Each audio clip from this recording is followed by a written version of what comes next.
अस्य श्री उत्तरचरित्रस्य रुद्रऋषिः महासरस्वती देवता अनुष्टुप् छन्दः भीमाशक्तिः भ्रामरी बीजं सूर्यस्तत्त्वं सामवेदस्वरूपम् महासरस्वती प्रीत्यर्थे उत्तरचरित्रपाठे विनियोगः।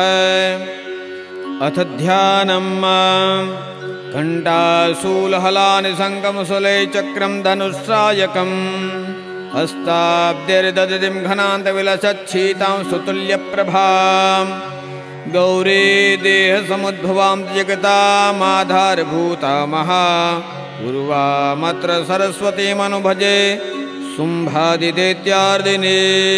ॐ क्लीं ऋषिरुवाच पुरा शुम्भनिशुभाभ्याम् असुराभ्यां सजित्पतेः त्रैलोक्यं यज्ञभागाश्च रतामतबलाश्रया तावेव सुरितं तद्वदधिकारं तथैन्दवम् कौबेरमतयाम्यं च चक्राते वरुणस्य च तावेव पवनर्धिं च चक्रतुर्वह्निकर्म च ततो देवा विनिर्धूता भ्रष्टराज्यपराजिताः कृताधिकारास्त्रिदशास्ताभ्यां सर्वे निराकृताः महासुराभ्यां तां देवी संस्मरन्त्यपराजिताः यास्माकं वरो दत्तो यथा पत्सु स्मृताखिला भवतां नाशयिष्यामि तत्क्षणात् परमापदः इति कृत्वा मतिं देवा हिमवन्तं नगेश्वरम् जग्मुस्तत्र ततो देवीं विष्णुमायां प्रदुष्टुः देवावुचुः नमो देव्यै महादेव्यै शिवायै सततं नमः।